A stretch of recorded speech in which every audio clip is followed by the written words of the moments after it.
ओम नमो भगवते वासुदेवाय।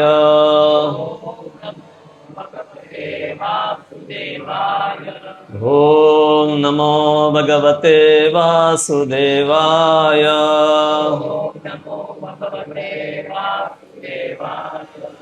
ओम नमो भगवते वासुदेवाय।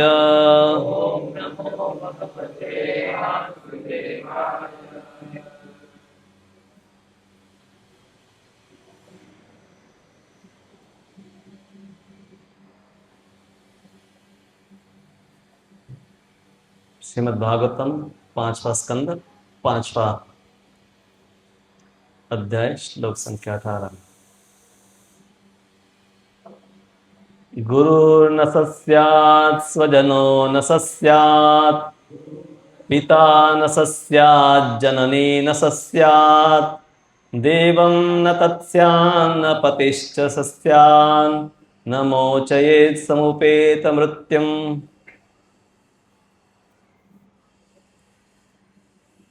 यह व्यक्ति गुरु न बने, वह स्वजन न बने, वह पिता न बने, वह माता न बने, वह देवता न बने और पति न बने, जो अपने आश्रितों को मृत्यु के पाश से छुड़ा न सके।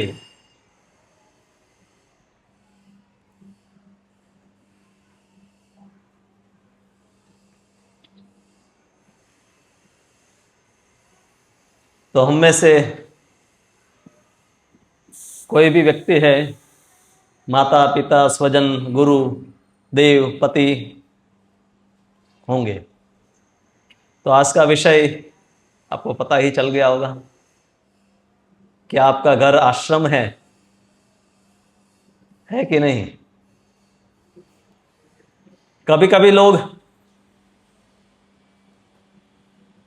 जब कुछ काम नहीं करते हैं, बैठे बैठे रहते हैं, तब कटाक्ष में कहते ये धर्मशाला थोड़ी है।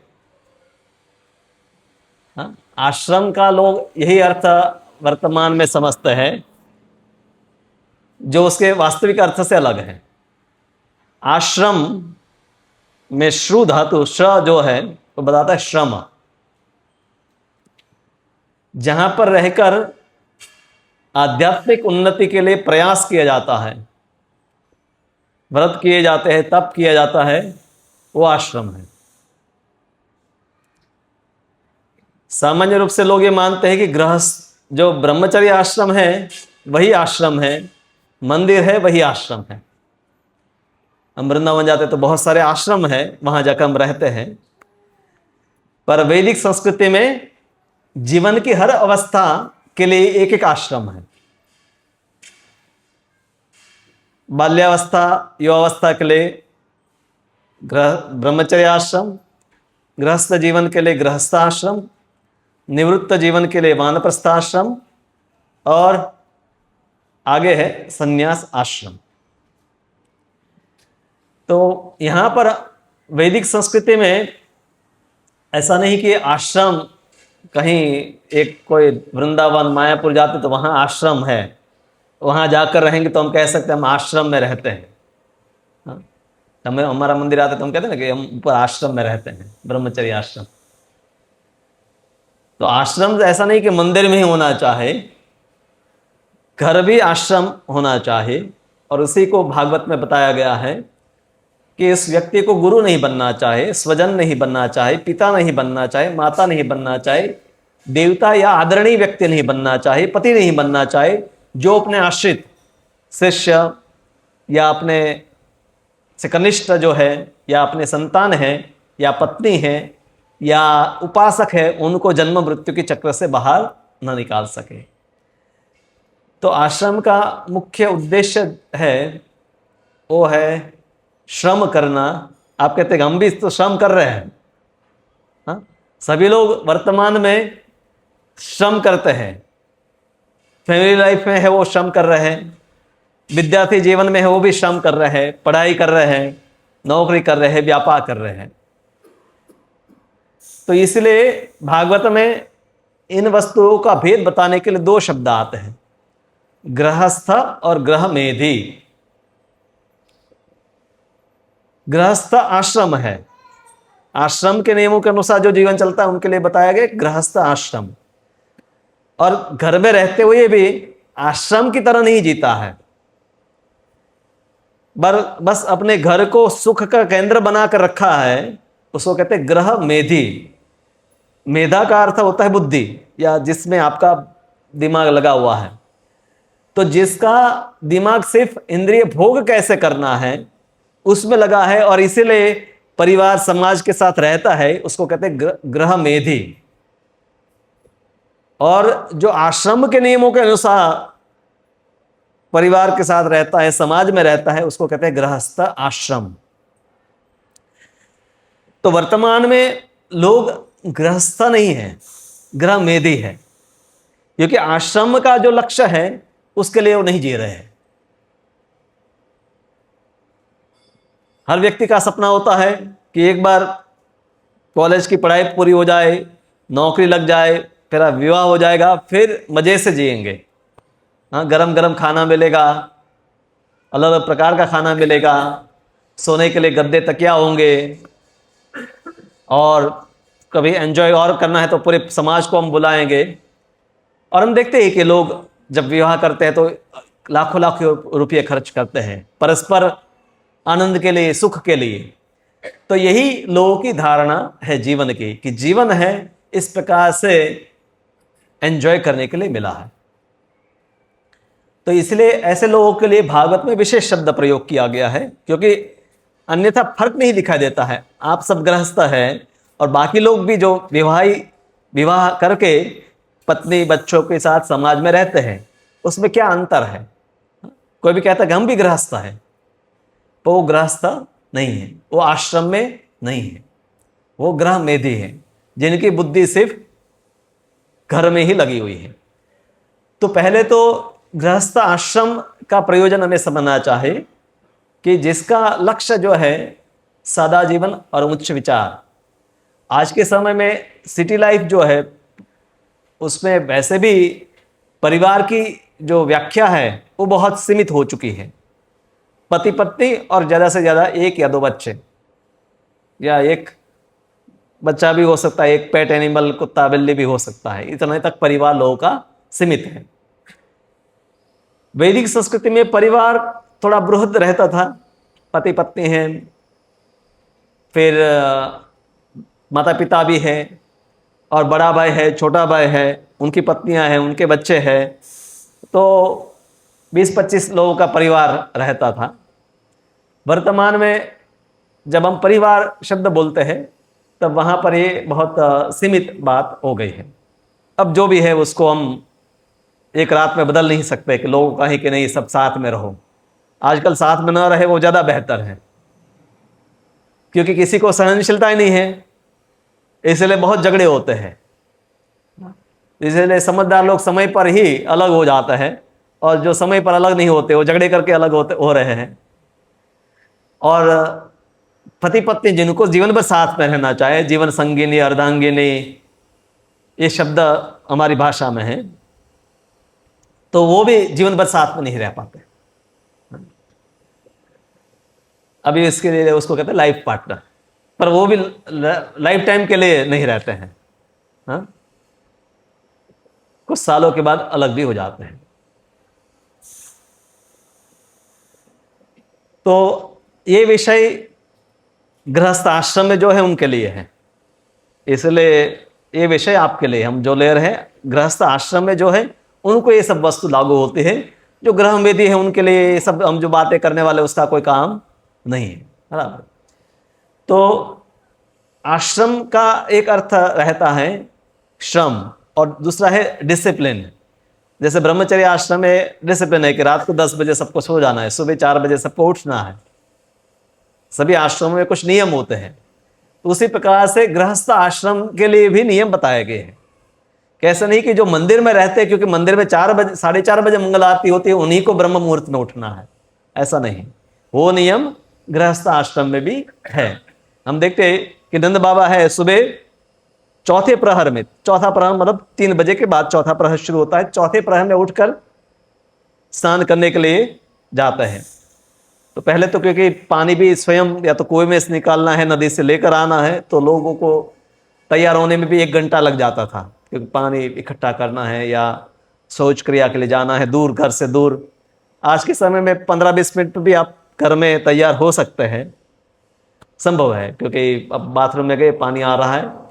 पर मुख्य वस्तु क्या है कि ब्रह्म मुहूर्त में उठकर भगवान का कीर्तन करना कलयुग के लिए जो मुख्य जो मार्ग है भक्ति का है, वो भगवान की आरती और कीर्तन, दोनों मार्ग साथ साथ में चलते हैं। भागवत विधि और पंचरात्रि की विधि। पंचरात्रि की विधि में भगवान की अर्चना पूजा है और भागवत विधि में श्रवण कीर्तन है।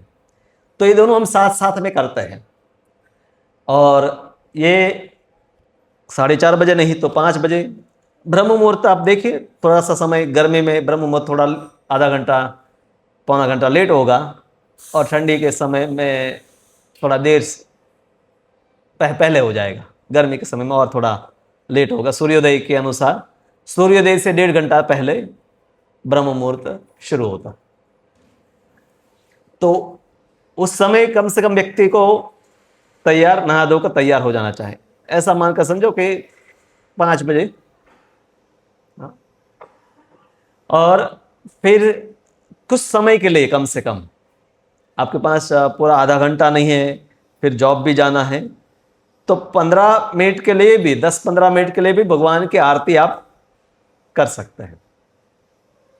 धूप दीप 2 वस्तु अर्पण करने, पुष्प। छोटी आरती में हम यही करते हैं ना कि भगवान को धूप अर्पण करते हैं और पुष्प अर्पण करते हैं और चांबर। पूरी आरती भी करते हैं तो 15 मिनट में पूरी हो जाती है। और नरसिंह स्तुति हार्डली 2 मिनट लगती है, और तुलसी पूजा में भी 5 मिनट से ज़्यादा समय नहीं लगता है। पूरा मंदिर में जो करते हैं उतना भी करते हैं तो 20 मिनट में पूरा हो जाता है। तो 15 से 20 मिनट हर भक्त है। घर में, आश्रम में क्या होता है कि रहने के लिए एक कमरा होता है, और एक भगवान, एक आध्यात्मिक एक जगह है कि जहाँ पर हम सुबह ही उसको साफ करके, तो थोड़ा समय इसमें भी लगाना पड़ेगा। अब स्नान कर लिए तो भगवान का भी कमरा है, उसको साफ करना है, उसको भी पोछा लगाना है। और परिवार में सब लोग भक्त है तो साथ में मिलकर, या सभी नहीं है तो कोई 1 या 2 जो भक्त है वो कम से कम आरती करने के बाद मंत्र जप करे। सुबह ही संभव है 16 माला करना। अगर आप समय पर उठ गए तो 5:15 आपने पूरा कर दिया, 7:15 या 7:30 तक आप 16 माला पूरा कर सकते हैं। माताओं के लिए कम से कम कुछ माला सुबह कर ले, बाकी दिन में करनी पड़ेगी अगर सुबह बच्चों को तैयार करना है, रसोई बनानी है, घर की साफ सफाई इत्यादि है। पर यह आवश्यक है कि अपेक्षा ये है, जो भी दीक्षित भक्त है या दीक्षा लेना चाहते हैं, भक्ति में आगे प्रगति करना चाहते हैं, कि घर में भी छोटे स्तर पर मंगल आरती और मंत्र जप उनको करना चाहिए। और ये सभी वस्तुएं जब हम करते हैं तो विशेष रूप से परिवार में मिलकर करें तो ज़्यादा इसका लाभ है, क्योंकि आज के समय में लोग साथ में मिलकर कुछ नहीं करते हैं। भोजन भी साथ में, शायद लोग अलग अलग समय पर सब आते हैं, खा कर चले जाते हैं। पर ये एक वस्तु है कि साथ में परिवार आ सकता है। और जिन भक्तों के लिए अगर सुबह बहुत कम समय बचता है तो शाम के समय यह संभव है कम से कम एक आरती, सुबह नहीं तो कम से कम शाम की आरती साथ में की जा सकती है। और ऐसे उसके लिए घर में आवश्यक नहीं है कि हम मूर्ति हो। आज के समय में कई बार भक्त है, आज मैंने दीक्षार्थी ग्रुप, डिसेपल ग्रुप में सर्वे भी डाला था, कितने भक्तों के घर पर मूर्ति। आपने भी यस किया था? हाँ नहीं, ओके नहीं, ओके, कई लोगों ने नहीं, लेमिनेशन मतलब उसमें यहाँ पे जगन्नाथ बल्लभ सुभद्रा को टिक किया था। नहीं नहीं, मूर्ति मैंने ऊपर स्पेशल लिखा है डेटी। तो कभी कभी लोगों को लगता है कि मूर्ति में ज्यादा शक्ति है,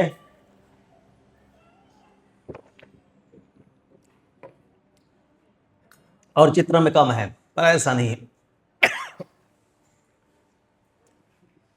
शुरुआत में प्रभुपाद ने 1 डेढ़ साल या 2 साल जो मंदिर चलाया उसमें भगवान का चित्र ही रहता था, मूर्ति तो बाद में आई।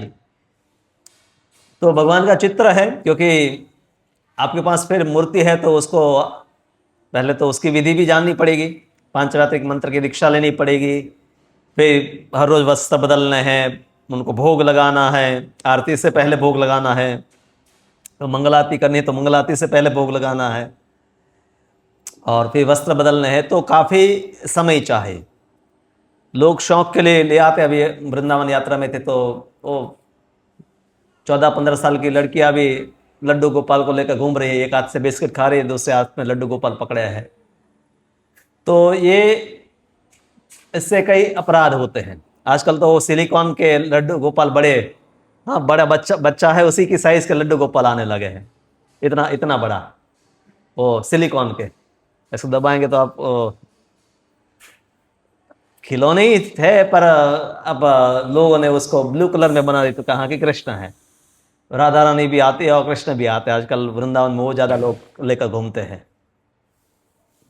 मतलब वो आपको 2 साल के बालक जितने बड़े, हाँ, चाइना वाले सब बना रहे हैं और इंडिया वाले खरीद रहे हैं। पर कलयुग में ज़्यादा आवश्यक है कि जो करे उसको श्रद्धापूर्वक अच्छी तरह से करना। दिखावे पर ज़्यादा इसमें इसका कोई ज़्यादा फायदा नहीं है। तो इसलिए भगवान के चित्र हैं, उनको आसान है, आपको एक पोछा लेकर या एक कपड़ा लेकर उसको हर रोज साफ कर देना। और जिनके पास होते हैं वो भी आप देखते हैं कि हर रोज वो नहीं कर पाते हैं। फिर मूर्तियाँ जिनके पास है वो भी अगर उनको पूछेंगे कि क्या आप हर आरती से पहले भोग लगाते हैं, नहीं, ठीक है दिन में 3 बार लगा दिया, कभी बाहर चले गए तो नहीं लगाया, उनको माखन मिश्री उनके सामने रख कर चले गए। अब उनको पांचरात्रिक मंत्रों में दीक्षा नहीं दी गई है, तो भगवान की मूर्ति जो है उसमें भोग लगाने की विधि भी बहुत विस्तृत है। हम मंदिर में भोग लगाते हैं तो 4 जो प्रणाम मंत्रों के अलावा भी बहुत सारे मंत्र का प्रयोग है, उनका आह्वान करना, उनको आसन पर बिठाना है, भोजन के बाद उनको वापस आसन पर भेजना है, उन सब के लिए भी मंत्र है। उन सब का प्रयोग तो अगर प्रशिक्षण नहीं है तो कैसे करेगा व्यक्ति। तो इसलिए व्यक्ति को घर में चित्र रखने चाहिए, ऐसा हमारा गुरु महाराज से विशेष। शुरुआत में प्रभुपाद जी कुछ नहीं था तो लोगों को किए कि ठीक है मूर्ति किसी ने भक्त ने रख दिया तो प्रभुपाद ज़्यादा कुछ नहीं बोले, पर बाद में हम देखते हैं कि प्रभुपाद जी पूरा पद्धति स्थापित किए, और जहाँ पर जिस सिटी में मंदिर है वहाँ तो भक्तों की आवश्यकता ही नहीं है घर पर अलग से मूर्ति रखने की, क्योंकि मंदिर में मूर्ति की सेवा के लिए भक्त कम पड़ते हैं।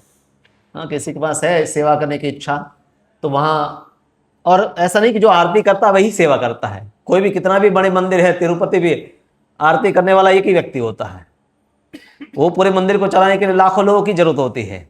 हाँ, वहाँ क्योंकि प्रसाद का वितरण हो रहा है, भगवान के लिए मालाएं बनती है, वस्त्र बनते हैं, तो हजारों लोग मिलकर, पूरा गांव या एक सिटी मिलकर एक विग्रह की सेवा कर सकते हैं।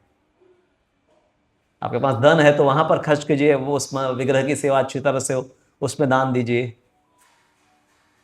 और वहां उत्सव होगा तो सब उत्सव में वहां पर जाएंगे, घर पर है तो सब लोग फिर अपने अपने घर पर रहेंगे।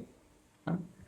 तो आजकल बड़े सिटी में सब जगह इस्कॉन के मंदिर है तो वहां तो भक्तों को ऐसी आवश्यकता ही नहीं रह जाती है। गृहस्थ आश्रम में दूसरा जो है डिसिप्लिन।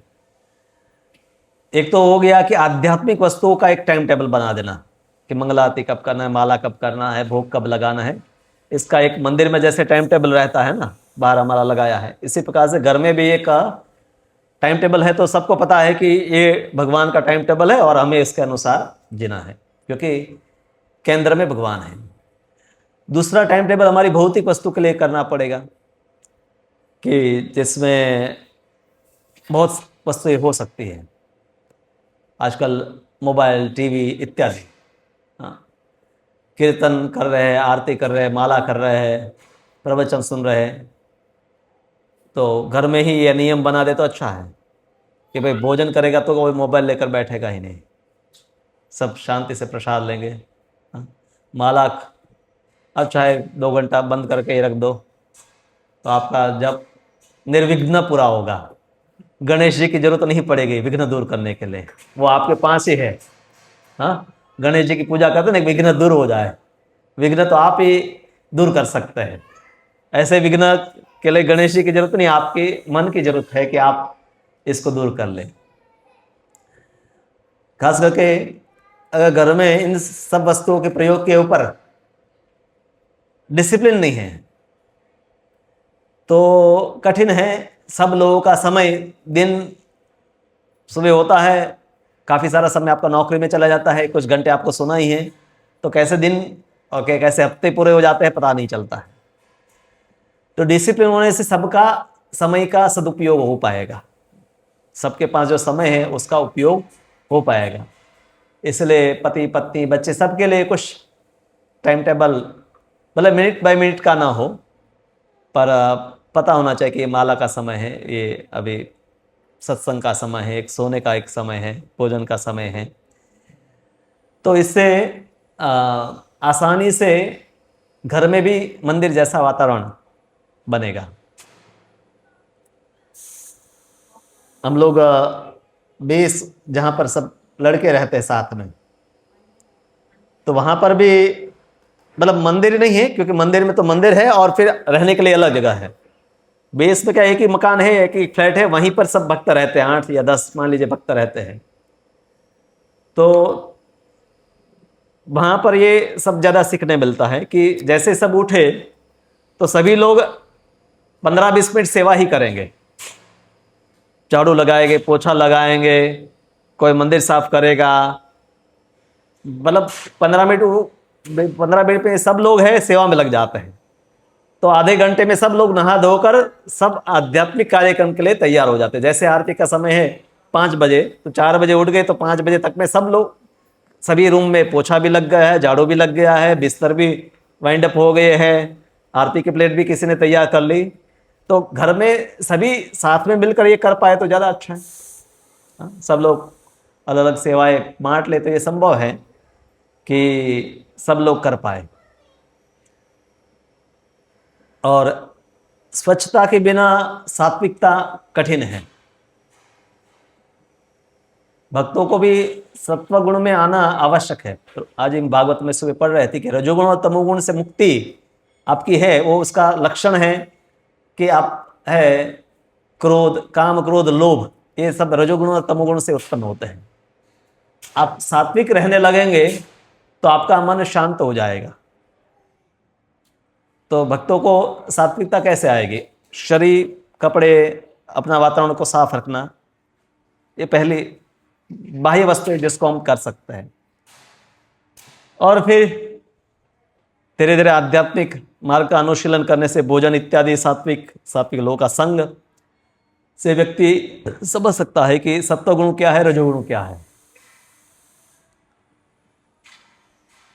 घर में भी सात्विकता लाना थोड़ा कई बार कठिन होता है, क्योंकि एक व्यक्ति सात्विक है, दूसरा व्यक्ति आलस करता है। पर यह संभव है घर में। अब ये सुबह ही सब लोग उठकर है एक दूसरे की मदद करे, और टाइम टेबल नहीं बनाया ना हमने भगवान के लिए, इसलिए एक की इच्छा हो गई तो उठ कर माला करने लगा, दूसरा नहीं उठता है। पर थोड़ा सा अगर सब सहमत होकर कहें कि चलो नक्की करते हैं साथ में, पति पत्नी या घर में बच्चे, माता पिता है, कि कल से हम सब मैक्सिमम कितने बजे उठ जाना है सबको, और वो समय पर सब उठ जाए, अपना बिस्तर स्वयं फोल्ड कर दे, वो अगर जमीन पर सोए तो उसको पोछा लगा दे, या एक कमरा कम से कम ऐसा हो कि जहाँ पर है पूरा साफ सफाई हो जाना चाहे, पोछा लग गया, झाड़ू लग गया, मंदिर भगवान का है वो साफ हो गया और आरती होगी। तो कम से कम एक कमरे को तो सात्विक बना देना चाहिए कि जहाँ पर सब भाई बैठकर है माला करे और पढ़ाई करे। तो आध्यात्मिकता कम से कम 1 घंटा इस प्रकार से घर में भी संभव है। और ऐसा वातावरण होगा तो उस घर में कोई मेहमान भी आएगा तो उनको पता है। मैं स्कूल में आया उससे पहले भी, अभी भी हमारे घर पर ये है कि शाम को 7 बजे प्रार्थना होती है, आधा घंटा हनुमान चालीसा और कई बहुत सारी प्रार्थनाएं अभी भी हम लोग घर में गाते हैं। तो कोई मेहमान भी आ गए तो आधा घंटा उसको बैठे रहना है, मतलब प्रार्थना का समय है, मतलब कोई भी आया जो भी है, खाना पीना नहीं, सब कोई भी आया उसको अगर आता है तो वो गाएगा। हनुमान चालीसा सबको आती थी, ऐसे ज़्यादातर लोग आते तो साथ में गाते हैं। मतलब उस समय अगर बच्चे भी खेल रहे तो उनको भी बोला अब खेल समाप्त, अब टाइम है प्रार्थना का, प्रेयर का टाइम है, मतलब सब लोग प्रेयर करेंगे। हाँ, कोई रसोई कर रहा है तो ठीक है, वो रसोई करते करते भी प्रार्थना कर लेंगे, पर प्रयास ज़्यादातर लोग करते हैं कि 20 मिनट के लिए बैठ जाए और प्रार्थना करें।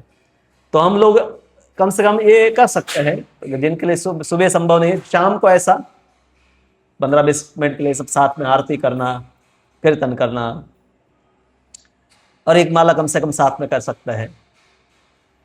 तो इसमें जो कुछ वस्तु तो संभव है ही, पर उसके लिए घर में जो भी आध्यात्मिक रूप से थोड़ा अग्र लीड ले सकता है उनको लीड लेनी पड़ेगी। सबके साथ बात करो और एक कुछ निश्चित कार्यक्रम बनाओ। तो इस प्रकार से आश्रम में एक तो श्रवण कीर्तन महत्वपूर्ण है। गृहस्थ आश्रम में जो महत्वपूर्ण और वस्तु है वो अतिथि। आज के समय में कोई अतिथि नहीं है, क्योंकि सब लोग टाइम और समय बता कर आते थे। पर चाहे हमारे सगे संबंधी आए, कोई भक्त आए और नहीं आते तो हमें बुलाना चाहे, हम भक्तों को भी बोलते हैं कि बड़ा कार्यक्रम ना कर पाओ तो आप यहाँ से कोई एक भक्त को जानते हैं, आप उनको अपने घर पर बुलाइए। आप बुलाएंगे तो निश्चित रूप से वो भी आपको अगले हफ्ते या अगले महीने आपको बुलाएंगे। तो कोई ना कोई एक भक्त, 2 भक्तों के का आपके साथ परिचय है, उनको आप बुला सकते हैं। कर पाएंगे, साथ में बैठकर कोई कीर्तन करेंगे, कुछ सत्संग होगा, साथ में प्रसाद देंगे। तो इससे ये जो भावना है, ये मेरा है, हाँ, वो चला जाएगा। अयम निजा परोवेति गणना लघु चेतसाम, ये मेरा है और ये पराये का है।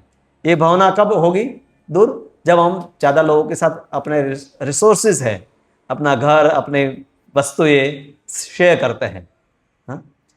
तो ऐसा नहीं कि सिर्फ साधुओं को ही जो मंदिर में रहते हैं मुझे या ब्रह्मचारी को बुलाना है। गृहस्थ परस्पर एक दूसरे को घर पर बुला सकते हैं, 2 परिवार 3 परिवार ऐसे मिलकर भी है आतिथ्य। और जिनको बुलाएंगे उनको आप उनके लिए आपको रसोई बनानी है, उनके लिए सब व्यवस्था करनी है। तो इस प्रकार से आतिथ्य भी गृहस्थ आश्रम का एक बहुत महत्वपूर्ण धर्म बताया गया है। पूर्व काल में तो जैसे अतिथि कई दिन रुकते थे, वर्तमान में ये भी संभव है, कभी अगर कोई आपके सगे संबंधी ऐसे आए तो उनको ऐसा आध्यात्मिक वातावरण अगर मिलेगा तो उनकी भी प्रेरणा बनेगी। वो जब प्रसाद खाएंगे, जब देखेंगे लोग घर में भी तिलक लगाते हैं, आध्यात्मिक पूरा वातावरण है, तो उनको भी ऐसे परिवार, अपने घर को भी ऐसा माहौल बनाने में प्रेरणा मिलती है। तो एक आदर्श गृहस्थ है अपने व्यवहार से ही प्रचार करता है। आप खुश हैं और आपको अड़ोस पड़ोस वाले भी देखते हैं तो वो भी आपकी खुशी का रहस्य जानना चाहेंगे। आप भक्ति में दुखी है, भक्ति में आने के बाद भी तो कौन भाई भक्ति में जोड़ना चाहेगा? तो इसीलिए आतिथ्य भक्तों में भी परस्पर होना चाहे, और आप अपने सगे संबंधियों के साथ भी इस प्रकार का उनको आतिथ्य, उनको प्रसाद देंगे और वो आपके घर में देखेंगे कैसे सात्विक रसोई बनती है, कैसे भगवान को भोग लगाया जाता है, तो भी सीख सकते हैं। या जो भक्ति में नए जुड़े हैं, आप उनको घर पर बुलाइए और उनको बताइए कि कैसे करना है। हमारे मंदिर के नज़दीक कुछ गृहस्थ भक्त है, तो कोई भी नया भक्त जो गंभीर है, चाहे लड़का लड़की या कोई गृहस्थ भक्त भी नए जुड़े हैं, उसको भक्ति में रुचि है कि प्रभु जी मुझे सब सीखना है, तो मैं उनको घर पर भेज देता हूँ कि आप इन प्रभु जी के घर पर चले जाइए। फिर वो उनको संडे को आफ्टरनून के टाइम में जब रसोई बनाने उस समय ही बुला लेते, तो सब दिखाते कैसे वो रसोई बनाते, कैसे भोग लगाते हैं, आरती करते हैं। तो आप पूरा एक अपने घर में ही ये प्रशिक्षण, मंदिर तो प्रशिक्षण है, पर व्यक्तिगत आप भी कई लोगों को प्रशिक्षित कर सकते हैं कृष्ण भक्ति में, कि कैसे कृष्ण भक्ति के कार्य किए जाते हैं, आरती कैसे करना है। तो ऐसा नहीं कि यहीं उनको सिखा सकते हैं, आप अपने घर पर भी सिखा सकते हैं। हाँ? तो और उसको कभी व्यक्ति भूलेगा नहीं। ऐसे किसी व्यक्ति को आपने जब बुलाया और ये सब करवाया, तो जो आज के समय में कोई किसी के पास टाइम नहीं एक दूसरे के लिए, हाँ? तो ये निश्चित रूप से श्रद्धावान लोगों को हमें घर पर बुलाकर है वो वातावरण देना चाहिए। ऐसा नहीं कि कोई 16 माला करे तभी हम बुलाए, दीक्षित भक्तों को बुलाएंगे। भक्ति में कोई भी श्रद्धावान है, 2-4 माला भी कर रहा है पर उसकी उत्कंठा है, तो उनको आप घर पर बुलाए, उनको प्रसाद करवाइए और उनको सिखाइए भक्ति की वस्तु ये जो है। तो इससे भी आपका जो कई बार व्यक्ति ये होता है कि हम दान किसको करें, दान करेंगे इसका सदुपयोग होगा कि नहीं। आप अपने घर पर ही इस प्रकार से प्रसाद वितरण कर सकते हैं। ऐसे श्रद्धावान अनेक लोग हैं, कार्यक्रम में कोई पहली बार भी आया श्रद्धावान है, उनको आप बुलाइए, प्रभु जी आप हमारे घर पर आइए, और इस प्रकार से उनको आमंत्रित करके भक्ति में उनको तुरंत। ऐसे लोग, मुझे याद है कि ये 2008 की बात है, तो उस समय त्रिभुवनानंद प्रभु, आप कई लोग जानते हैं, तो भक्ति में जुड़ गए। तो मंदिर के नज़दीक रहते तो नर्तक प्रभु उनको अपने घर पर बुलाया। भाई घर पर आए तो देखा कि भाई ऐसा मंदिर होता है, ऐसे भोग लगाना है, तो फिर अपने घर के लिए भी मंदिर ले आए, आरती करने लगे, भोग लगाने लगे। तो आसान हो जाता है एक व्यक्ति को, एक अनजान सिटी में, आप यहाँ कई लोग हैं कि जिनके लिए उनके सगे संबंधी कोई यहाँ नहीं है, वो एक अनजान सिटी में है, और ऐसे जब पारिवारिक संबंध भक्तों से हो जाता है तो वो कभी भी भक्ति को छोड़कर जाएगा नहीं। तो इसलिए ये हर व्यक्ति को प्रयास करना चाहे। अयम निज परोवेति गणना लघु चेतसाम उदार चरितानाम तो वसुदेव कुटुंबकम। उदार चरित वालों के लिए पूरा पृथ्वी परिवार है। अब प्रभुपाद जी ने मंदिर बनाए हो तो वहाँ तो सबका स्वागत है ही, भंडारा है, सब प्रसाद ले सकते हैं, पर इस लेवल पर भी व्यक्तिगत रूप से वहाँ नहीं हो पाता है। लाइन है, सब ले रहे हैं, पर व्यक्तिगत रूप से गृहस्थ व्यक्ति कर सकता है, एक व्यक्ति को बुलाना, उनको खिलाना, उनकी सेवा करना। परिवार में और एक महत्वपूर्ण है अंग, जब हम गृहस्थ कहते हैं तो पति और पत्नी, ये दो वस्तु के बिना गृहस्थ कह सकते हैं। हाँ, कोई अकेली स्त्री है या अकेला पुरुष है तो उसको गृहस्थ आश्रम कोई नहीं कहेगा, या कोई अनमैरिड लड़का रहता है तो उसको गृहस्थ आश्रम नहीं कहा जाता। गृहस्थ आश्रम मतलब पति पत्नी दोनों। तो वैदिक संस्कृति में जैसे अलग अलग आश्रम और अलग वर्ण के कार्य बताए गए हैं, उसी प्रकार से विशेष रूप से स्त्रियों के लिए भी कई प्रकार के कर्तव्य और उनका योगदान बताया गया है। वही मनुसंहिता, मनुस्मृति की, जहाँ पर कभी कभी लोग कहते हैं ना कि मनुवादी सब है, मनुस्मृति पढ़ने वाले स्त्रियों को है स्वतंत्र नहीं होने दिया, पर वहीं पर बताया कि यत्र नार्यस्तु पूज्यन्ते रमन्ते तत्र देवता, जहाँ पर स्त्रियों की पूज्यन्ते आदर दिया जाता है, सम्मान दिया जाता है, पूजा की जाती है, वहाँ पर देवता है प्रसन्न होते हैं, और जहाँ पर है उनका अपमान होता है, उनकी उपेक्षाएं होती है, उनका शोषण होता है, वहाँ सब क्रियाएं निष्फल हो जाती है। तो वही मनुस्मृति किस प्रकार से स्त्रियों का आदर करना है, परिवार में उनका क्या स्थान है, चाहे पत्नी है, माता है, बहन है, या और सगे संबंध में है, तो उनका विशेष रूप से बताया गया है कि गुरु के रूप में उनका पहला तो कार्य है। बच्चों के सबसे पहले गुरु के रूप में स्त्री का कार्य बताया गया है। दूसरे गुरु है पिता है, और तीसरे गुरु आचार्य है, क्योंकि माता या पिता की भी एक मर्यादा आ जाती है बच्चों को सिखाने में। फिर कुछ शिक्षाएं तो फिर गुरुकुल में ही गुरु ही दे सकते हैं। इसलिए चाणक्य पंडित है, वो प्रसिद्ध श्लोक में बताया ना कि 5 साल तक है व्यक्ति, जो बालक है उसको लाड़ प्यार इत्यादि देने हैं, जब वो 5 साल का जब तक होता है तब तक, और फिर है अगले 10 साल उसको डिसिप्लिन में रखना है, शिस्त में रखना, दंड जरूरत है तो शब्दों से भी दंड देना है, और फिर जब वो 15 साल हो गया उसका, फिर मित्र की तरह व्यवहार करना। अभी क्या होता है कि 15 साल तक लाड़ प्यार ही करते हैं, और फिर वो 16 साल का होता है तब जाकर उनको उपदेश देने जाता है। वो उपदेश का काल जो है वो 5 साल से 15 साल तक का है। 5 साल पहले उपदेश देंगे तो वो ज़्यादा समझ नहीं पाएगा। 5 साल तक है, आप जो करेंगे वो करेगा। आप यूं बताएंगे भी नहीं कि दंडवत प्रणाम करना है और आप प्रणाम करें तो वो भी दंडवत करेगा। देखकर वो सीखते हैं, सुनकर सीखते हैं। तो आप ऐसा आचरण करो कि वो आचरण करे। हाँ, पर 5 साल के बाद धीरे धीरे आपको फिर उनको डिसिप्लिन, क्या खाना है क्या नहीं खाना है, क्या बोलना है कैसे नहीं कैसे बोलना है, कोई वरिष्ठ है उनके साथ कैसे व्यवहार करना है, उनको प्रणाम करना है, मतलब कई वस्तुएं आपको इंस्ट्रक्शन देकर, और कभी इंस्ट्रक्शन ना माने तो डांट कर भी सिखानी पड़ेगी। तो चाणक्य पंडित ने पूरी पद्धति दी है कि ये जो कार्य है विशेष रूप से शुरुआत में माता के ऊपर है, कुछ समय के बाद है पिता का भी उसमें कर्तव्य आ जाता है, और उसके बाद जब वो थोड़े बड़े हो जाए तो फिर गुरुकुल, वर्तमान में बच्चे गुरुकुल में नहीं जाते हैं, तो इसलिए गुरु का कार्य भी तो माता पिता को ही काफी सारा करना पड़ेगा। पर बच्चे हैं, पिता को गुरु कब मानेंगे? पिता का आचरण, माता का आचरण गुरु जैसा होगा, उनका जीवन उस प्रकार का होगा तो गुरु की तरह भाव रहेगा। जैसे भक्ति सिद्धांत महाराज भक्ति विनोद ठाकुर को अपने पिता की जगह पर गुरु ज्यादा मानते थे, क्योंकि बचपन से उनको भक्ति संस्कार और प्रशिक्षण पूरा भक्ति विनोद ठाकुर ने दिया था। जब वो देखते हैं कि पिताजी सुबह उठते हैं, वो गुरु की सेवा करते हैं, बच्चे भी देखते हैं कि आप क्या करते हैं, वो देखते हैं कि आप कृष्ण की सेवा करते हैं, आप गुरु की सेवा करते हैं, तो फिर वो आपकी सेवा भी करेगा। अगर आप किसी की सेवा नहीं करते हैं तो बच्चे को नहीं कह सकते कि आप माता पिता की सेवा करो। या तो आपको अपने माता पिता की या कोई वरिष्ठ जो वैष्णव है, गुरु है, उनकी सेवा करनी पड़ेगी। वो जब देखेंगे कि आप किसी की सेवा कर रहे हैं तो वो भी सेवा करने का सीखेगा।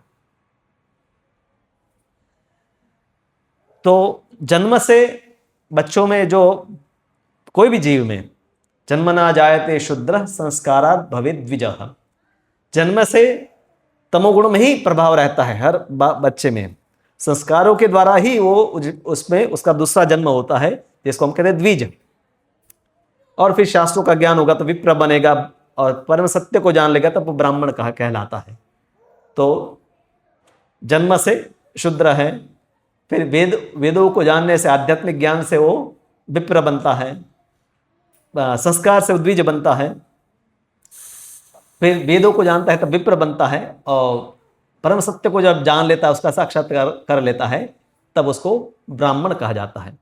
तो एक तो जन्म से आपको उपाधि मिलती है ब्राह्मण, और दूसरी है कि आपकी आध्यात्मिक यात्रा में ये उपाधियां प्राप्त होती है। तो उस प्रकार का ब्राह्मण बनने का सबको अवसर है।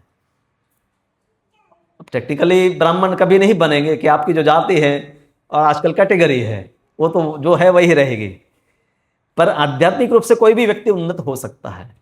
उसमें कोई बाध्यता नहीं है कि ये व्यक्ति इस परिवार में जन्मा है तो नहीं बन सकता है। भक्ति से कोई भी व्यक्ति संस्कार प्राप्त करता है, और फिर शास्त्रों का ज्ञान प्राप्त करता है और परम सत्य को जानता है। तो वैष्णव बनना यानी कि ये चारों स्तर, शूद्र से द्विज, द्विज से विप्र, विप्र से ब्राह्मण, और फिर ऊपर उसके ऊपर है वैष्णव। तो वैष्णव बनना मतलब ये सब वस्तुएं आ जाती है। उसमें ब्राह्मण के भी गुण है, ब्राह्मण यानी कि सत्वगुण प्रधान। वैश्य कर्म से हो सकता है कि शूद्र का भी कर्म करता हो, सैनिक हो, किसान हो, पर उसका जीवन सात्विक ही होगा। व्यवसाय के अनुसार वो क्षत्रिय है, वहां पर युद्ध भी कर लेगा, पर व्यक्तिगत रूप से उसका आंतरिक जीवन जो है वो सत्वगुण में ही प्रधान है। जैसे हनुमान जी है, अर्जुन है, क्षत्रिय है तो वहां युद्ध में लड़ाई करना है, गुस्सा करना है, पर व्यक्तिगत रूप से उनका जीवन सत्वगुण से ही मुख्य रूप से रहता है। तो इसलिए इन संस्कारों को देना माता का कर्तव्य है, पिता का कर्तव्य है। बल्कि जो हमने श्लोक पढ़ा उसमें यह बताया गया है कि व्यक्ति को बच्चा हो उससे पहले ही योजना बनानी चाहिए कि बच्चा कैसे आध्यात्मिक चेतना वाला होगा। ऐसा नहीं कि संस्कार से वो आध्यात्मिक चेतना वाला बनता है। पहले तो आपकी आध्यात्मिक चेतना है तो भगवान ऐसे आध्यात्मिक चेतना वाले जीव को आपके वहां भेजते हैं। दीति और कश्यप मुनि सप्तर्षियों में है,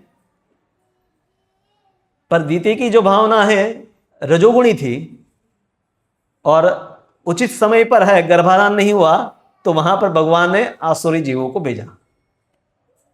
और कश्यप ये चेतावनी भी देते हैं कि इसका परिणाम ठीक नहीं होगा। तो इसलिए वैदिक संस्कृति में इसके लिए भी संस्कार बताए गए। आज के समय में भारत में जिसका बहुत प्रचार होता है फैमिली प्लानिंग। आजकल फैमिली प्लानिंग मतलब लाइफ को एंजॉय करना है, पर कम से कम कैसे बच्चे हो, इसको लोग फैमिली प्लानिंग समझते हैं। गवर्नमेंट बहुत सारे फैमिली प्लानिंग प्रोग्राम चलाते हैं जिसमें डॉक्टर्स को लगाते हैं कि आप सबको प्रचार करो कि सबके 1 या 2 से ज़्यादा बच्चे ना हो।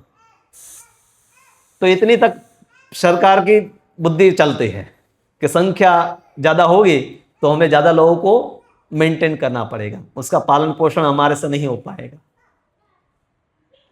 पर वास्तव में वैदिक संस्कृति में परिवार की योजना बताई गई है। ये संस्कारों में ही परिवार की योजना, विवाह संस्कार के बाद अब संतान होगी तो वो संतान किस प्रकार की चेतना वाली होगी, तो उसके लिए शास्त्रों में विस्तृत पद्धति बताई गई है।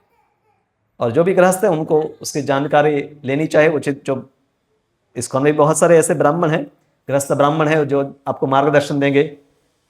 पुत्र प्राप्ति करनी है, पुत्री चाहिए, या उसमें कैसे किस प्रकार के संस्कार चाहिए, हाँ, तो उस प्रकार से अलग अलग प्रकार की विधि और प्रक्रियाएं बताई गई है। और फिर जन्म के बाद आपकी जवाबदारी है, हाँ, और व्यक्ति को अपनी ओर से पूरा प्रयास करना चाहे, पूरा प्रयास करे और फिर वो भक्त न बने, तब आपको ग्लानि नहीं होगी कि मैंने कुछ नहीं किया। पर अन्यथा व्यक्ति को शिष्य बनाना है, या बच्चे उसके होने हो, या समाज में उसको, यहाँ पता है कि देव का अर्थ ये भी होता है कि पूजनीय। समाज में आपको सबसे पूजा प्राप्त करनी है, सम्मान प्राप्त करना है, तो आपको अपने आश्रितों को जन्म मृत्यु से चक्र से कैसे मुक्त होना है, इसका तरीका बताना होगा। तो ये एक महत्वपूर्ण भाग जो माता पिता के कर्तव्यों में है, और उस पर काफी सारा जो कार्य है स्त्रियों का भी है। तो स्त्रियों को विशेष रूप से स्त्री धर्म का भी ज्ञान बाल्यावस्था से ही होना आवश्यक है। खास करके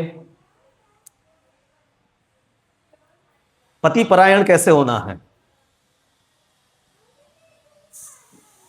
पति की सेवा, घर को संभालना, बच्चों की परवरिश, ये सब विज्ञान को अच्छी तरह से उनको सिखाना चाहिए।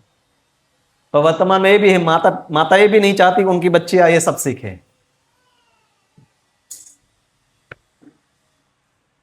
डिग्री के ऊपर ही फोकस है, या ये विदेश चली जाए। कई माता पिता मैं जानता हूं मंदिर आते हैं, लड़कियों को कहा कि तुम कमाओ, विदेश भेज दे। अब वो फिर करियर बनाना और कमाने में 30 साल हो गए, उसके 35 हो गए, अब तो विवाह करना है तो भी कोई तैयार नहीं है। और अगर कोई कर भी ले तो उनको कुछ आता नहीं है, क्योंकि पहले से भी स्कूल कॉलेज और उसके बाद नौकरी में लग गए। संयुक्त परिवार में होता था कि बहुत सारे बच्चे हैं, कुछ बच्चे तो हमेशा परिवार में छोटे होते हैं, तो 8-10 साल की लड़कियां भी अपने से छोटे, या तो भाई बहन है या परिवार में और कोई भी है, उनको पहले से उनको गोद में उठाती है। अभी खिलौने के बच्चे के साथ बच्चे खेलते हैं, हाँ, वो क्या वो आती है ना डॉल्स, अलग अलग प्रकार की बारबी डॉल। पहले वो उसकी डॉल्स की जरूरत नहीं थी, हाँ, सीधे बच्चे जो है उसी के साथ बच्चे खेलते थे, बड़े बच्चे। हाँ, ये भी मैंने मार्क किया कि लोग वो लड्डू गोपाल को ले आते हैं। अच्छा है कि उसके बच्चे ही हो तो लड्डू गोपाल की उसको जरूरत नहीं सेवा करने की, वो बच्चों की परवरिश करे। प्रभुपाद कहें कि माता पिता के लिए छोटे बच्चे ही उनके विग्रह है, उसी प्रकार से वो व्यवहार करे, उनको संभाले, उनको कृष्ण चेतनामय बनाए। मूर्ति को तो इसीलिए हम संभालते हैं क्योंकि मूर्ति रोती नहीं है, वो खाना नहीं मांगती है, दूध नहीं मांगती है, तो उसको तो ले एक बास्केट में उठा लिया, बॉक्स में बंद कर दिया, भूल गए, कोई वो कंप्लेन नहीं करने वाले, भगवान भी कंप्लेन नहीं करने वाले हैं। तो इसलिए जो गृहस्थ प्रभुपाद के शिष्य बने तो प्रभुपाद जी ऐसे कई माताओं को पत्र लिखे कि अभी आपके लिए आपके बच्चे ही भगवान के रूप है, उसी प्रकार से उनकी परवरिश करो और वो कृष्ण भक्त बने उसका प्रयास करो। और ये प्रशिक्षण खास करके लड़कियों को शुरुआत से ही, जब जैसे 8-10 साल की होती है तो ऐसा प्रशिक्षण घर से ही होना चाहिए, चाहे वो पढ़ाई भी कर रहे हैं जो भी है, पर साथ साथ में ये माहौल भी उनको मिलना चाहिए, तो वो आगे जाकर उस माता की भावना उसमें रहेगी। वर्तमान में उस भावना की भी कमी है, इसलिए लोग ये चिंता करते हैं कि अगर बच्चे होंगे तो मेरी सुंदरता चली जाएगी, इसलिए भी कई लोग बच्चे नहीं चाहते हैं, या इसको फिर कौन संभालेगा। हम भागवत में वो है कथा आती है ना, भागवत महात्म्य में, धुंधुकारी तो आत्मदेव नाम के ब्राह्मण की पत्नी थी, तो वरदान में वो फल प्राप्त किया कि फल खाने से पुत्र होगा, तो वो चिंता करने लगी अपनी जो है बहन के साथ कि बच्चा होगा फिर पेड़ बढ़ जाएगा, फिर वजन बढ़ जाएगा, मैं दौड़ नहीं पाऊंगी, चोर आ जाएगा तो फिर क्या मेरा होगा, घर में आग लग जाएगी तो क्या मैं भाग नहीं पाऊंगी, फिर बहुत कष्ट होता है फिर परवरिश करने, क्योंकि देखते हैं ना समाज में कि ये सब, तो मुझे इसलिए बच्चा नहीं चाहे, और उसने वो फल गाय को खिला दिया। फिर गाय से गोकर्ण का जन्म हुआ, और उसने धुंधुली ने जो अपने बहन का लड़का था जो असुरी प्रकृति का था उसको अपना बच्चा बना लिया, झूठ बोलकर पति का कि ये हमारा ही बच्चा है। कुछ समय के लिए पेट के ऊपर थोड़ा कपड़े वगैरह बांध कर रखे कि नहीं मैं गर्भवती हूँ, तो उसको भी पता नहीं चला, आत्मदेव को भी, कि ये मेरा पुत्र नहीं है। तो आज के समय में ज्यादा है ये चेतना, तो घर में आध्यात्मिक वातावरण जो बनाना है, तो हमें कर्तव्यों को भी अच्छी तरह से भली भांति जानना पड़ेगा, समय समय पर क्या करना है उसको भी जानना पड़ेगा। और वर्तमान में उनका प्रशिक्षण जो है, हालांकि अच्छी अधिकतर बच्चे हैं आधुनिक स्कूल में ही पढ़ने वाले हैं, विकल्प है अभी भी गुरुकुल के या कुछ अलग शिक्षाओं के, वैकल्पिक शिक्षाओं के विकल्प भी है, पर ज्यादातर माता पिता ऐसे निर्णय नहीं ले पाते हैं। फिर भी घर पर इस प्रकार का वातावरण बनाए, माता पिता उनको समय दे, उनको आध्यात्मिक शिक्षा जो गुरुकुल में होनी चाहिए थी उसको घर पर देने का प्रयास करें। इस प्रकार का सत्संग है जो जहाँ पर भी बच्चों के कार्यक्रम के माध्यम से उनकी शुरुआत से ही कृष्ण भक्ति में रुचि उत्पन्न हो, क्योंकि बच्चों को आप जैसे मैं नियम बता दिया कि 16 माला बैठकर जप करो, तो उस प्रकार से भक्ति उनको नियम बताकर नहीं सिखा सकते हैं, उनकी रुचि उत्पन्न हो उस प्रकार का कार्य करना पड़ेगा। तो बचपन से उनको खेलकूद में तो है रुचि बच्चों को, नारद प्रहलाद वो अलग बच्चे थे कि जिनको खेलकूद में रुचि नहीं थी, मुक्त जीव ही थे, या पूर्व जन्म के ऐसे संस्कार थे कि खेलकूद की जगह पर भक्ति में ही रुचि थी। पर भक्तिमय वातावरण ऐसा बनाया जा सकता है कि वो खेल खेल में भी कृष्ण भक्ति को सीखे, और इसलिए उनको भी समय देना। अब उनको समय देंगे तो ये सब जब व्यक्ति गृहस्थ आश्रम में करेगा, आश्रम का जीवन जो है वो ऐसा होता है कि किसी के पास भी समय नहीं है खाली, इंद्रिय भोग का कोई स्थान नहीं, क्योंकि जैसे ब्रह्मचर्य आश्रम में गुरु होते हैं और शिष्यों को सबको व्यस्त रखते हैं, सुबह जाना है, उठना है, फिर भिक्षा मांगना है, गुरु की सेवा करनी है, गौ सेवा करनी है, और फिर थक गए तो रात को सो जाना है।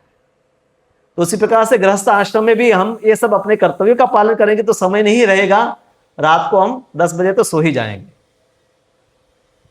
पर कर्तव्यों का पालन नहीं करते, वहां क्या है, इंद्रिय भोग के लिए भी खाली समय है, बच्चों के पास भी खाली समय है, माता पिता के भी खास खाली समय है, और फिर वो गृहस्थ आश्रम में रहकर गृहमेधी जीवन हो जाता है।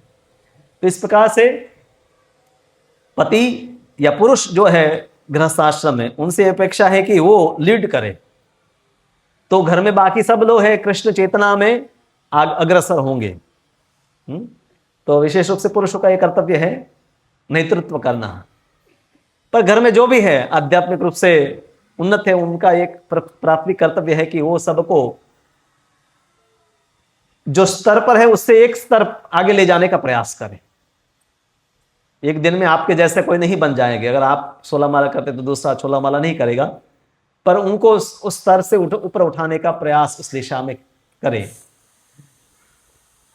और कृष्ण भावनामृत पूरा एक प्रक्रिया है जिसमें पूरा समाज बना हुआ है। जैसे संसार में समाज होते हैं, विवाह होता है, सब इकट्ठे होते हैं, उसी प्रकार से भक्तों का समाज है। इसलिए हमारे लिए वो ज़्यादा आसान है। उन भक्तों के समाज में जब परिवार जुड़ेगा, देखेगा, तो कई प्रकार की उनके जो भूल धारणाएं होगी कृष्ण भक्ति के बारे में या इससे क्या होता है, वो सब दूर हो जाएगी। और पहले से ही परिवार कृष्ण भक्ति में है पर थोड़े शिथिल है, ढीले ढीले है, तो थोड़ा सा हम कहते हैं चाबी भरने की जरूरत है। तो थोड़ा सा कार्यक्रम डिसिप्लिन लाने की जरूरत है। श्रम गृहस्थ आश्रम है तो उसमें थोड़ा सा तो व्यक्ति को पिंच होना चाहिए कि कोई ऊपर है। हाँ? और पति पत्नी के ऊपर भी गुरु है। दीक्षित भक्त को तो जानना ही चाहिए कि हमारे गुरु महाराज क्या चाहते हैं, तो उनके नाम पर कम से कम है माता पिता एक डिसिप्लिन है परिवार में लाए, और वो निश्चित रूप से प्रसन्न होंगे जब वो सुनेंगे कि इस प्रकार से परिवार है भक्ति में, किस प्रकार से लगा हुआ है। और अगर उनको जानकारी मिलती है कि सब ढीले हो गए हैं तो उससे वो निश्चित रूप से दुखी होते हैं। तो हमें भगवान को प्रसन्न करना है तो गुरु प्रसन्न होंगे, भगवान को प्रसन्न करना है तो गुरु को प्रसन्न करना होगा। और गुरु को तो आप इन्फॉर्म भी कर सकते हैं आप क्या क्या करते हैं, तो उससे निश्चित रूप से वो प्रसन्न होंगे। तो इसीलिए आध्यात्मिक जो जीवन है, खास करके गृहस्थ आश्रम, वो अनुशासन का जीवन है। कुछ छूट है। छूट क्या है कि आप परिवार में एक दूसरे से सेवा ले सकते हैं। गुरुकुल में या आश्रम जो है ब्रह्मचर्य आश्रम में एक ब्रह्मचारी दूसरे ब्रह्मचारी सामान्य रूप से सेवा नहीं करते हैं। सबको गुरु की सेवा करनी है। हाँ, कोई बहुत उम्र वाले हैं तो उनकी कोई सेवा करेगा, पर परिवार में है पति है उनकी सेवा पत्नी करती है, बच्चों की परवरिश माता पिता करते हैं। और सुख के कुछ साधन है, गद्दे, तकिया, पलंग, व्हीकल, जिसको आप कह सकते हैं मेरा है। ब्रह्मचर्य आश्रम में ये नहीं कह सकते कि ये मेरा है, चाहे ये हो या और भी हो, जो भी है दान के पैसे से सब लिया हुआ है, तो ये नहीं कह सकते ये मेरा है। हाँ, लोगों ने दिया है तो उसको हम भगवान की सेवा में उपयोग कर सकते हैं। तो गृहस्थ आश्रम में थोड़ा ये कहने के लिए है कि मेरे बच्चे हैं, मेरे पत्नी है, मेरे ये संपत्ति है, तो उतनी छूट मिली हुई है। हाँ? पर अन्यथा ज्यादा कोई फर्क नहीं है। सभी आश्रम का मुख्य जो केंद्र है वो डिसिप्लिन है, वो आध्यात्मिक वातावरण है। वो चाहे वानप्रस्थ आश्रम हो, संन्यास हो। तो गृहस्थ आश्रम में थोड़ी सी छूट है, वापस से गृहस्थ आश्रम में, वानप्रस्थ आश्रम में वो छूट कम हो जाती है, संन्यास में बिल्कुल नहीं रहती है। गृहस्थ आश्रम में है कि जिसमें पुरुष है स्त्रियों के साथ है, ब्रह्मचर्य आश्रम में भी स्त्रियों के साथ नहीं है। गुरुकुल में गुरु माता हो सकती है, और वानप्रस्थ आश्रम में पति पत्नी है, पर दोनों तपस्वी जीवन जी रहे हैं। और संन्यास आश्रम में भी स्त्री नहीं होती है। तो परिवार, समाज, ये सब गृहस्थ आश्रम में है। तो इतना जब हमें अनुकूल वस्तुएं प्राप्त हो गई है, तो आध्यात्मिक रूप से थोड़ा सा अगर हम अपने घर का एक टाइम टेबल बना लें, सब लोग उसको पालन करने का प्रयास करेंगे, तो बहुत सरल है। तो कृष्ण भक्ति का अनुशीलन वर्तमान में प्रभुपाद जी ने जो हमें व्यवस्था दी है उससे बहुत अच्छी तरह से हो सकता है। और बहुत सारे गंभीर कृष्ण भक्त है इस्कॉन में जो गृहस्थ है। ऐसा नहीं कि ब्रह्मचारी या जो सन्यासी है वही श्रेष्ठ भक्त है। इस्कॉन में बहुत सारे समर्पित गृहस्थ भक्त है, बल्कि इस्कॉन मंदिर के 80% लीडर्स है इस्कॉन में, वो सब गृहस्थ है, जो मंदिरों को चलाते हैं, गौशालाओं को चलाते हैं, गुरुकुलों को चलाते हैं, कृषि समुदायों को चलाते हैं। ब्रह्मचारी और सन्यासी तो माइनॉरिटी है, 5% भाग ही आप गिन सकते हैं। तो इतना बड़ा आंदोलन भी गृहस्थ भक्तों के द्वारा चलाया जा रहा है, जो समर्पित हैं पार्ट टाइम फुल टाइम। तो इसलिए आप भी एक कदम आगे लीजिए और अपना समर्पण बढ़ाइए, और इस प्रकार से आश्रम जो है, गृहस्थ आश्रम, उस शब्द को सार्थक करें। थोड़ा सा श्रम का अनुभव तो होना चाहिए, थोड़ी सी डिसिप्लिन का तो अनुभव होना चाहिए। वो अनुभव नहीं हो रहा थोड़ा सा, तो लगता है तो समझना चाहिए कि हम काफी ढीले हैं। हरे कृष्ण। तो आपका वो प्रश्न है वो पूछ सकते हैं।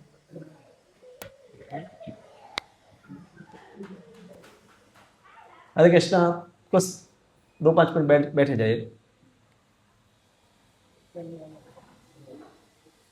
हाँ माता जी बोलिए। हाँ,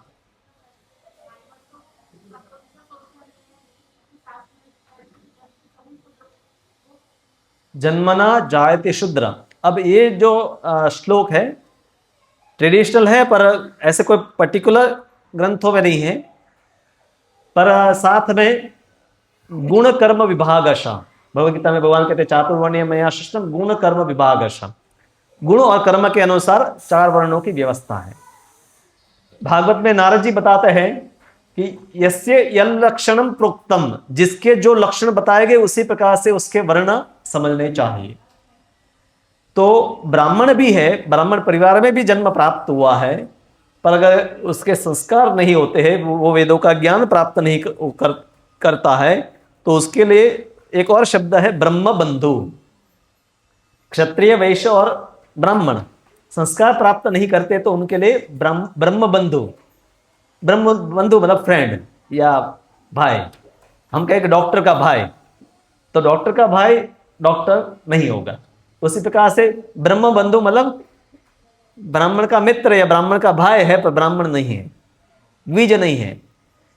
तो इस प्रकार से सिर्फ ब्राह्मण नहीं, इवन ब्राह्मण के लिए भी जन्म के बाद संस्कार, वेदों का अध्ययन इत्यादि के बाद ही वो यज्ञ इत्यादि करने के योग्य बनता है। बहुत सारे ब्राह्मण हैं जो उपनयन प्राप्त किए, जनोई उनकी हो गई, पर कभी जाकर वेद मंत्र नहीं सीखे, तो वो कहाँ अभी यज्ञ करवा सकते हैं? नहीं करवा पाएंगे, क्योंकि उनको आता ही नहीं है। तो ब्राह्मण के कार्य करने के लिए भी तो प्रशिक्षण है। तो ब्राह्मण को भी ब्राह्मण बनने के लिए संस्कार, वेद पठन इत्यादि आवश्यक है। तो दूसरे लोगों के लिए तो एक्सेप्शन हो ही नहीं सकता है। तो इसीलिए अगर जन्म से ही योग्य होता तो सभी ब्राह्मण है कर्मकांड करवाते, पर नहीं करवाते हैं। तो उसको उस प्रकार का आदर दिया जाता है, क्योंकि ब्राह्मण परिवार में जन्म मिला है, तो समाज में उसको आदर दिया जाता है। जैसे डॉक्टर के भाई को भी डॉक्टर जैसा कभी कभी सम्मान दिया जाता है कि भाई ये भी महत्वपूर्ण है। उसी प्रकार से ब्राह्मण, क्षत्रिय, वैश्य, उसमें गुण नहीं है तो भी उस समाज के अनुसार उनको आदर दिया जाता है। पर जब योग्यता की बात की जाएगी किसी पद के लिए, तब उस पद को उनको नहीं दिया जाएगा। और योग्यता है तो जो अन्य परिवार में भी जन्म है, पर उनको उसी प्रकार का आदर, जैसे सुत गोस्वामी इत्यादि को, या ऐसे हम कई उदाहरण देखते हैं कि जो टेक्निकली ब्राह्मण नहीं है, फिर भी उनको ब्राह्मण जैसा ही आदर प्राप्त है। तो क्योंकि उस पर आध्यात्मिक योग्यता है। तो ये, हालांकि भारत में काफी सारे लोग अभी भी जो खास के जन्म से ब्राह्मण है, वो मानते हैं कि ब्राह्मण जन्म से ही कोई हो सकता है। तो जन्म से ही नहीं हो, जन्म से भी नहीं होगा, जन्म के साथ भी आगे संस्कार, वेद पठन इत्यादि आवश्यक हो जाता है। और साथ में भागवत में बताया गया है कि जो भगवान का नाम निरंतर ले रहा है और वैष्णव बन गया है, उसको ब्राह्मण के योग्य है, बल्कि ब्राह्मण से भी श्रेष्ठ शास्त्रों में माना गया। तो वैष्णव को ब्राह्मण के भी श्रेष्ठ माना गया है। हालांकि समाज की रीति के अनुसार वो ब्राह्मण के कार्य नहीं करता है, क्योंकि समाज में कई प्रथाएं बनी हुई है, पर हम समझते हैं कि वो उससे भी अधिक योग्य है। तो इसीलिए इस्कॉन में पुजारी इत्यादि नियुक्त होना है तो हम हरिनाम में जो दीक्षा प्राप्त है वो पुजारी सेवा करते हैं। ब्राह्मण परिवार में भी जन्म है पर हरिनाम जप नहीं कर रहे, तो हम उनको भगवत सेवा के लिए नियुक्त नहीं कर सकते। हो सकता है परिवार में वो कर्मकांड करवाता हो, योग्यता नहीं है तो भी, पर भक्ति के मार्ग में जब आएगा तो वहां पर उसके आध्यात्मिक योग्यता देखी जाती है। प्रभु एक प्रश्न है, जो कुछ भक्तों के घर पे ऑलरेडी लड्डू गोपाल हैं, किसी ने उनको गिफ्ट दिया है या उनके घर में कुछ समय से है या वो खुद खरीद कर लेके आए, तो ऐसी स्थिति में भक्तों को क्या करना चाहिए? घर में मूर्तियां है उसका क्या करें? जो भक्ति में आगे अभी 16 माला कर लिए है, अभी दीक्षा लेने चाहते हैं या दीक्षा ले लिए है, उन लोगों के लिए, अभी आप इस्कॉन में नए नए आए हैं तो आपके लिए ये प्रश्न नहीं है, पर जो इस्कॉन के मार्ग में आगे बढ़ना चाहते हैं उनके लिए, कोई विग्रह है कि जो बहुत प्राचीन समय से 200-300 साल से परंपरा से आप जिनकी सेवा हो रही है और अब आपके ऊपर जवाबदारी आ गई, वो अलग वस्तु है।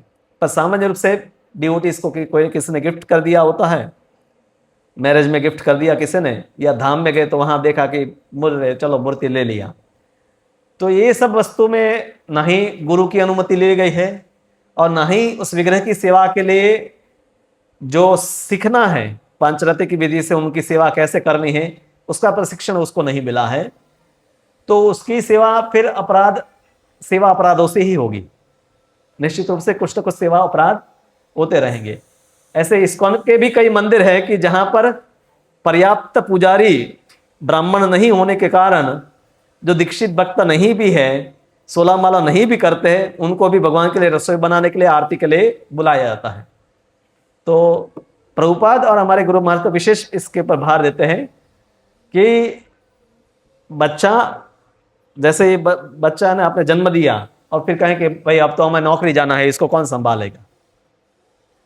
तो आजकल तो ऑफकोर्स आप फिर बेबी सिटर रख दिया उसको कोई संभालने के लिए, पर भगवान को ऐसे तो अच्छा है कि आप जब संभालने के लिए योग्य बन जाओ तब करो। तब अगर तब अभी एक दुबई से एक परिवार का है, भाई बच्चों को संभालने के लिए कोई नहीं, एक माता जी को बुला यहाँ से, अब उनको भी इतना परेशान कर दिया कि माता जी कहें कि भाई मैं तो आपको और इस परिवार को संभाल ही नहीं सकती। तो अब पहले तो वो रोने लगे कि आप आइए संभालिए इसको, हम बहुत आपको अच्छी सैलरी देंगे, पति पत्नी दोनों नौकरी पर जाना है। अब छोड़कर आ गए तो फिर वो नाराज हो गए कि क्यों आपने छोड़ दिया। पर पहला कर्तव्य आप दोनों का है ना, आप या तो नौकरी करो, आप दोनों पैसे ही कमाओ, फिर अब बच्चे हैं तो आप उसको संभालने के लिए विदेश से दूसरे लोगों को बुला रहे हैं। अब संयुक्त परिवार तो है नहीं कि माता सास ससुर या घर में और जो बुजुर्ग है लोग संभाल ले। तो विग्रह सेवा भी एक बड़ा उत्तरदायित्व है।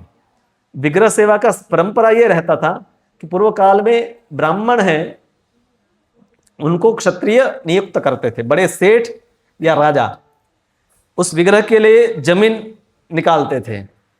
दान से मंदिर नहीं चलते थे, भगवान की अपनी जमीन होती थी, उस जमीन में वैश्य या शूद्र इत्यादि काम करते थे, उस जमीन से अन्न इत्यादि आता था, सब्जियां फल इत्यादि से भोग बनता था।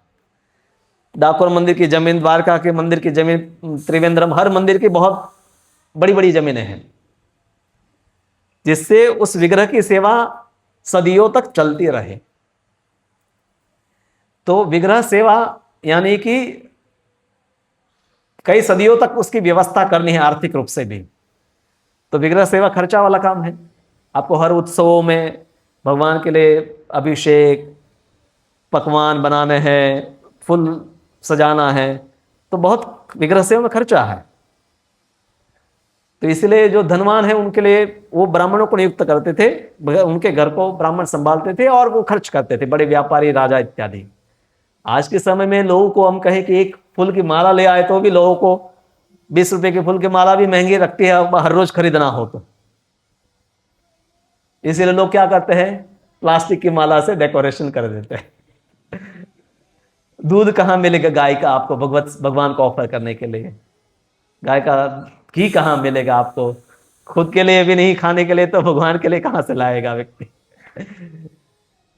और इसी प्रकार से कई बार लोग हमारे मंदिर में आते हैं कि हमें गोदान करना है, तो उनको लगता है कि 15-20 हजार दे देंगे गाय का दान, और क्या।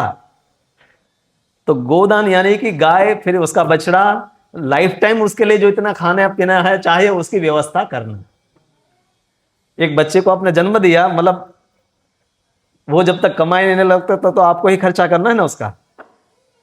और वहां तो अपेक्षा ही नहीं कि गाय कुछ कमाएगी या मूर्ति, अब मूर्ति से या गाय से कमाने का विचार आधुनिक है।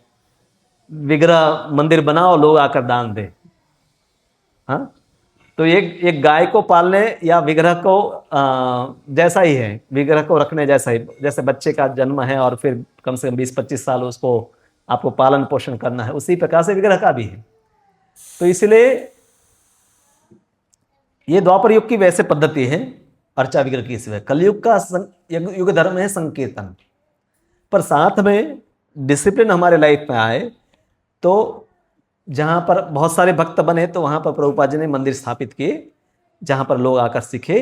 और गृहस्थ आश्रम में फिर कहा कि आप वहां पर उसी विग्रह की छवि रखिए जिसको आप आसानी से वहां पर भी उसी भाव से करना है कि नियमित रूप से भोग लगाना, आरती करना, सामने बैठकर कुछ भजन गाना। तो पहले तो जो चित्र है उनके सामने ही आप उनको इतना समय दे पा रहे हैं कि नहीं, वो संभव है। फिर गुरु की अनुमति हो, फिर ब्राह्मण दीक्षा आपकी हो, फिर आप मूर्ति स्थापित करें और आप निवृत्त हो गए, आपके पास पर्याप्त समय है इत्यादि के लिए। पर अगर हमारे कई ऐसे भक्त हैं कि जो ब्राह्मण दीक्षित भी है पर घर में मूर्ति नहीं रखते, क्योंकि जैसे पुस्तक वितरण में जाना है, मंदिर में सेवाओं में जाना है, तो फिर जा ही नहीं पाएंगे। मतलब फिर आपको अपने घर में मंदिर की सेवा है उसको प्रायोरिटी हर बार देनी है, बाकी सब सेवाओं को आपको छोड़ना पड़ेगा। तो वैसे भी हम कई बार कम लोग रहते हैं इन सब सेवाओं के लिए मंदिर में या जो प्रचार केंद्र है।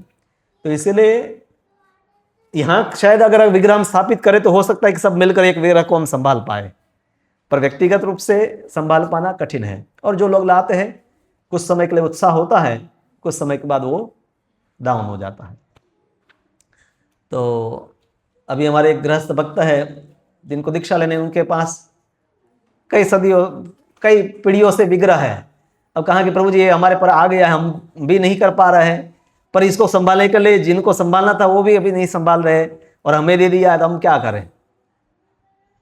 तो आपकी अगली पीढ़ी इसको क्या संभालेगी, और नहीं संभालेगी तो फिर, तो इसलिए एक जवाबदारी का कार्य होता था। तो इसलिए जहां मंदिर स्थापित है तो वहां तो यह अपेक्षित है कि कोई कुछ गृहस्थ या ब्रह्मचारी है पूर्णकालीन रहकर सेवाएं करेंगे। पर इस्कॉन में क्या है कि एक थोड़ा फैशन जैसा हो गया कि लोग जा रहे हैं वृंदावन, मूर्तियां लेकर आ रहे हैं, और उस पर भी इस्कॉन में हम गौर निताय, जगन्नाथ बलदेव सुभद्रा या मुख्य रूप से राधा कृष्ण के विग्रह की सेवा करते हैं। लड्डू गोपाल किसी भी एक संप्रदाय का विशेष कोई विग्रह नहीं है जो लोग घर में रखते हैं। आप कोई भी पुष्टि मार्ग में जाएंगे तो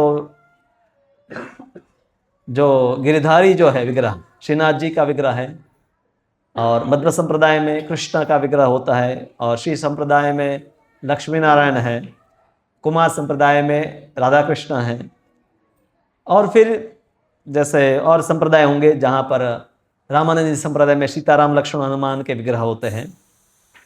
तो ये हर संप्रदाय के कुछ उपास्य विग्रह हैं।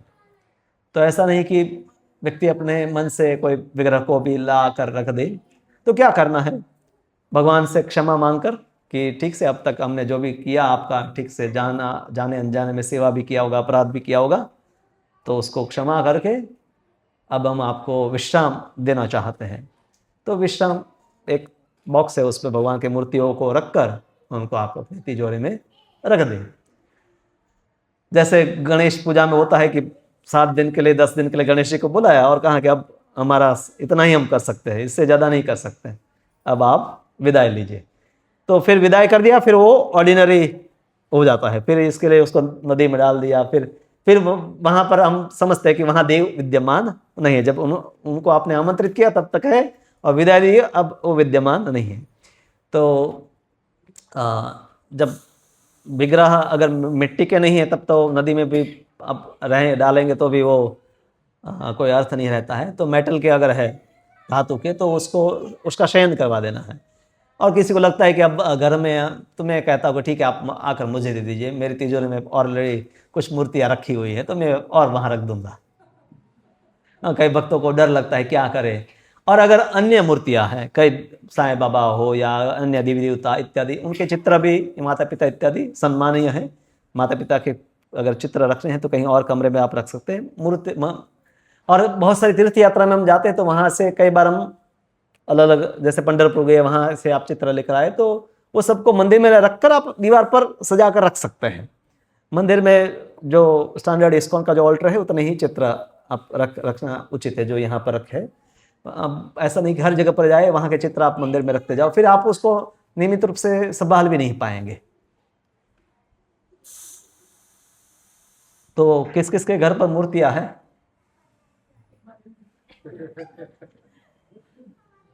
ठीक है, तो अगर अभी आप 16 माला करने लगे हैं तब तो ये आपके लिए निर्देश अवश्य ही है कि आप इसका पालन करें। अरविंदाक्ष प्रभु हमारे गुरु भाई को है, उन्होंने गुरु महाराज को प्रश्न पूछा कि हमारे राजस्थान में सभी लोगों के घर पर कृष्ण की मूर्ति होती है, तो महाराज ने कहा कि अभी वो भक्ति में नए नए हैं तो उनको बताइए कि कैसे कृष्ण की पूजा करनी है। अभी नए हैं, अभी भक्ति में आया नहीं, इस्कॉन में नहीं आए, तो उनको बताइए कि कम से कम तुम माला जप करो, कृष्ण के सामने भोग लगाओ, सात्विक भोजन करो। पर जब वो इस्कॉन में शिक्षा और दीक्षा लेना चाहते हैं तो उनके लिए फिर इस्कॉन में प्रभुपाद जी ने जो नियम बताए उसका पालन करना चाहिए उसको। तो इसलिए दो अलग अलग निर्देश हम उन लोगों के लिए देते हैं कि जो एकदम नए हैं, तो उनको कहते हैं कम से कम अब माला जप शुरू कर दो, ठीक है, तो भगवान प्रसन्न होंगे। आरती करना शुरू कर दीजिए, भगवान को भोग लगाए बिना प्याज लहसुन का, और आप भी वही खाइए जो भगवान को भोग लगाता है। ठीक है, पूरा करते हैं। 8:50 हो गए।